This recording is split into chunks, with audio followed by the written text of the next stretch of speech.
बच्चों के पार्क में सिर्फ बच्चे खेलते नहीं है, कभी कभी बहुत सीरियस मुद्दों पे बात होती है। कल हम लोग मतलब हमारे बच्चे खेल रहे थे और हम मम्मी ऐसे कुछ बात कर रहे थे, तो एक मम्मी ने बोला कि रिसेशन आने वाला है, तो मेरे तो हाथ पांव खड़े हो गए, बिल्कुल ही हाथ पांव भूल गए कि भाई रिसेशन आएगा तो वेडिंग का बजट, तो वेडिंग फोटोग्राफी का बजट गिर जाएगा, तो हम क्या करेंगे? ऐसा हो रहा है क्या? कुछ रिसेशन आने वाला है? अभी कुछ भी कहना बहुत मुश्किल है। वो सब वो यूएसए के ट्रम्प, डोनाल्ड ट्रम्प की वजह से हाँ। पूरी दुनिया में ही खलबली मची हुई है। वो इंडिया क्या, डोनाल्ड ट्रम्प की वजह से ही इशू हो रहा है। इंडिया और यूएसए का डिस्कशन चल रहा था ना फ्री ट्रेड एग्रीमेंट को लेकर के, जैसा इंडिया और यूके ने किया है। ये क्या होता है?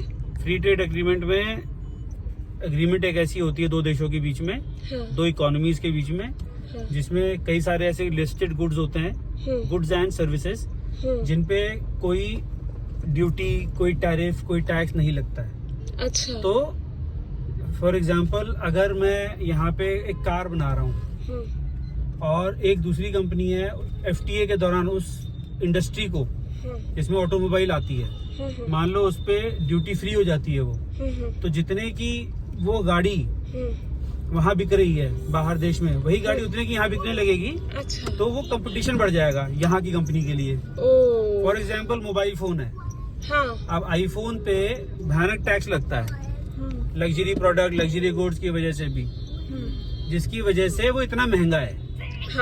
अदरवाइज वही फोन जो तुमने फोन लिया आज की रेट में, बहुत simple example, nothing phone 3 India में बेस वेरिएंट 80,000 का लॉन्च हुआ है, वही वेरिएंट यूएसए में 68,000 का। ओह, इतना ज्यादा तो फर्क है। क्योंकि वो उनको लग्जरी गुड्स का टैग दे रखा है किसी में, और हर चीज पे अलग अलग टैरिफ्स होते हैं, गवर्नमेंट ऑफ इंडिया लगाती है to protect its own industry, जो यहाँ पे भी डेवलप हो रही है। ओके, लेकिन इससे इंडिया में यूएसए में क्या हुआ, इंडिया का एक्सपोर्ट का कमाई घटने का डर है लोगों को।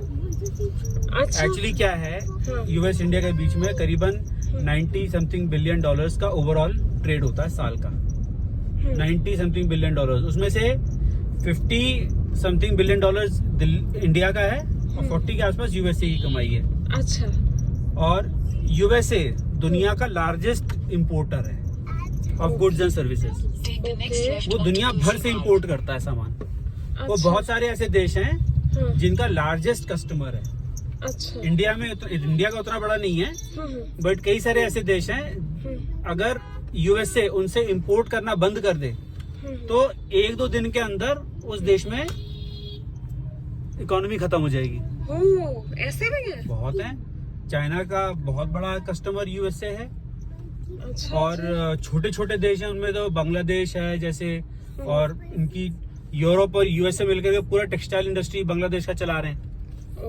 ठीक है, ऐसे बहुत सारी छोटी कंट्रीज है जिनका almost 80 to 90% goods and services USA के पास जाता है।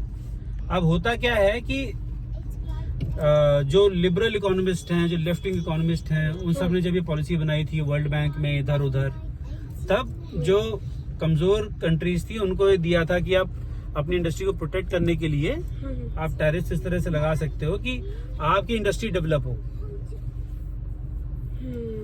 ठीक है, आपकी इंडस्ट्री डेवलप हो। अब यूएसए में जब से डोनाल्ड ट्रम्प की सरकार आई है तब से, क्योंकि वहां पर भी तो अब हुआ क्या है, ये सारी जो पॉलिसी पिछले इतने सालों से चलती आ रही है, उसकी वजह से क्या हुआ है, यूएसए में जो इंडस्ट्रीज हुआ करती थी धीरे धीरे यूएसए छोड़ करके बाकी के देशों में चली गई।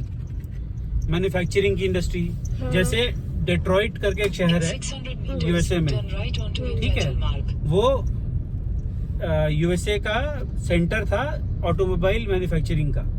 अच्छा। ठीक है, धीरे धीरे ओवर मेनी डेकेड्स वो शहर जर्जर होता चला गया, खत्म होता चला गया। एक टाइम पे वहाँ पे करोड़ों में आबादी थी, अब लाखों में रह गई है। ठीक है, क्योंकि इंडस्ट्री खत्म हो गई ऑटोमोबाइल मैन्युफैक्चरिंग की। ज्यादातर इंडस्ट्री यूएस की जो है ऑटोमोबाइल्स की, वो गाड़ियां इंपोर्ट होती हैं। 80 लाख गाड़ी साल की इंपोर्ट करता है यूएस से। अरे बाप रे। इंडिया कितनी इंपोर्ट करता है? साल में इंपोर्ट करता है 50,000 गाड़ियां। बाकी सब यहाँ बनती हैं अच्छा। या असेंबल होती हैं। यूएसए में असेंबल भी नहीं होती, वहाँ पे वो भी करना महंगा हो चुका है आज की डेट में, क्योंकि वहाँ पे बेसिक पे और ये सब ज्यादा है ना, तो वहाँ पे वो भी महंगा हो चुका है।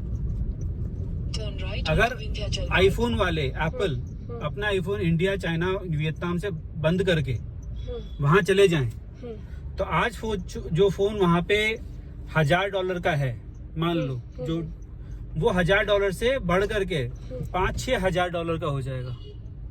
ओ, इतना वहाँ पे मैन्युफैक्चरिंग कॉस्ट का इशू है, डिस्पाइट जो सब्सिडीज उनको मिलेंगी उसके बावजूद, क्योंकि सैलरी को कैसे कम कर दोगे वहाँ पे। सही बात है। अब जैसे वहाँ का जो पुलिस वाला है, एक टीचर है वहाँ पे, जो कि वहाँ पे नॉर्मल सैलरी, बहुत बड़ी सैलरी नहीं है, नॉर्मल सैलरी है। एक अच्छा टीचर एक अच्छे स्कूल में वहाँ पे 60 से 70 हजार $US एक साल कमाता है। ओ, बाप रे। और यहाँ वो कितना हुआ $60,000? कितना हो गया? तुम बताओ। 50 लाख रुपए साल के, 50-60 लाख रुपए साल के हो गए। अरे बाप रे। इसीलिए तो इतने सारे इंडियंस यहाँ से वहाँ जाना चाहते हैं, क्योंकि इतना ज्यादा वो है, डिफरेंस है, बहुत ज्यादा है। अब उन्होंने क्या किया है, उन्होंने ट्विटर पे जो लिखा जाता है और जो प्रिंट हुआ है और जो एक्चुअली में पीछे हो रहा है, वो दोनों में बहुत फर्क होता है। उसने लिख दिया फ्लैट 1 अगस्त से फ्लैट 25% टैरिफ है। अच्छा। इंडिया के सारी गुड्स एंड सर्विसेज पे। बट हाँ। उसमें कौन कौन सी एग्जेम्पशंस लगी हुई है वो अभी किसी को बताया नहीं है।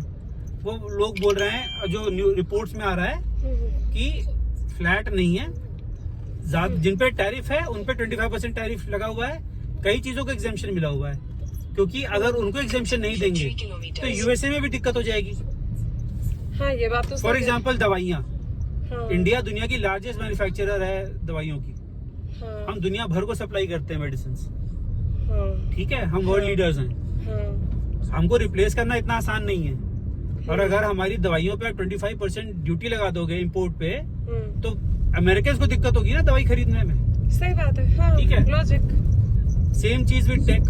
तो अभी जो रियलिटी है 25% पे, ज्यादातर जो मेजर इंडस्ट्रीज हैं, जो जिनसे ज्यादा पैसा आता है, वो सारी एग्जेम्प्टेड है फिलहाल।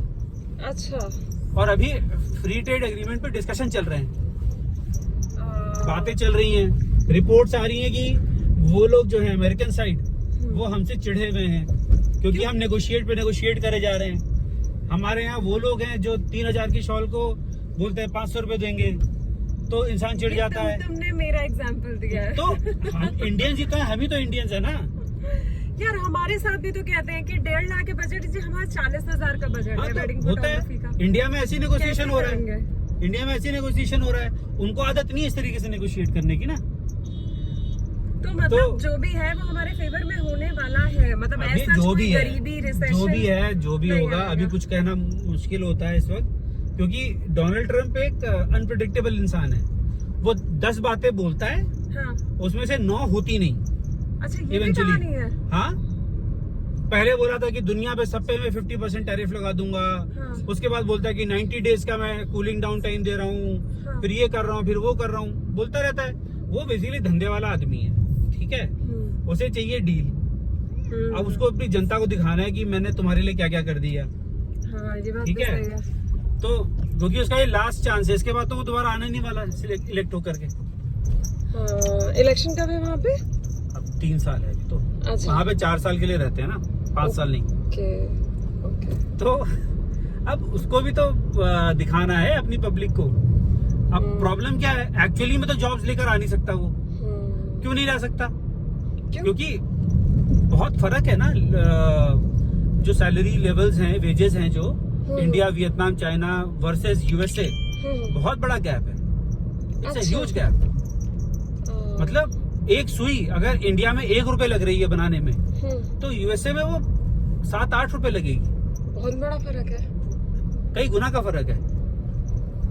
तो वहां पे जैसे धीरे धीरे क्या होता है ना, उन्होंने जब शुरू की थी अपनी World War II के टाइम पे शुरू करी थी इंडस्ट्री, वहां पे जब बूस्ट मिला था इंडस्ट्री को धड़ाक से, ठीक है, धीरे धीरे तो वो धीरे धीरे क्या हुआ ना, वो मैच्योर होकर के बहुत कॉम्प्लिकेटेड चीजों पे चले गए।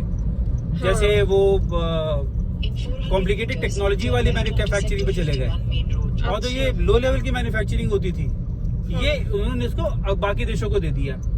गलती क्या करी, बाकी देशों में बांटने के बजाय उन्होंने सब कुछ चाइना को पकड़ा दिया। हाँ। और चाइना ने सब कुछ खींच लिया, अब सब कुछ चाइना के हाथ में हो गया एकदम से। तो जब चाइना फिर इनसे नेगोशिएट करने लगा, इनको धमकाने लगा, तो इन लोगों को लगा कि ये क्या कर दिया हमने। ओह, तो ये है They put all कहानी। their eggs in one basket। हर चीज चाइना, हर चीज चाइना, हर चीज चाइना, क्योंकि चाइना बेस्ट रेट दे रहा था। अब चाइना भी धीरे धीरे महंगा होता जा रहा है ना, क्योंकि चाइना भी इकोनॉमी ग्रो कर गई है, तो वो लोग भी अब धीरे धीरे ग्रो कर रहे हैं, तो उनकी भी इकोनॉमी लेवल होगा, तो वो भी फिर महंगे होते जाएंगे, उनके भी वेज रेट्स बढ़ेंगे, वहां पे भी लोग ज्यादा सैलरी डिमांड करेंगे, तो चीजें धीरे धीरे वहां पे महंगी होती जाएंगी बनाना। फिर वो लोग और ज्यादा कॉम्प्लिकेटेड टेक्नोलॉजी पे आ जाएंगे, बेसिक चीजें वो कोई और देश बनाने लगेगा। ऐसे ही होता है, तो ये है पूरी ये कहानी साइकिल है। अभी। और ये साइकिल अभी यूएसए में चल रही है कि हम अपनी जो इंडस्ट्री हमारे यहाँ खत्म हो चुकी है वापस कैसे लेकर आए। नहीं ला सकते हो आप, बट अब कोशिश करोगे पब्लिक को चूरन दे करके। तो इन शॉर्ट एज सच कोई रिसेशन नहीं आने वाला, अभी कुछ भी अभी प्रोटेक्ट जो नहीं कर भी हो रहा है सकता। 3-4 साल के बाद फिर वापस हो जाएगा, कुछ और हो जाएगा। हाँ। जब तक डोनाल्ड ट्रम्प है तब तक ये चलती रहेंगी कहानियां ऊपर नीचे।